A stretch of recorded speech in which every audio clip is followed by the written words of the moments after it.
Hi, I'm Dr. Michael Somenek. So let's talk about platelet-rich plasma, or frequently referred to as PRP. What makes it so special? So let's take a few steps back and understand a little bit about the science of it. So with PRP, it contains platelets, and those platelets contain a number of growth factors, all of which are essential to stimulate collagen and help speed up healing.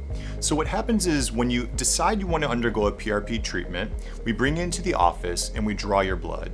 We spin it down for a number of minutes till we're able to isolate the actual platelets. And depending on what kind of treatment you're getting, hair restoration, we can inject it with.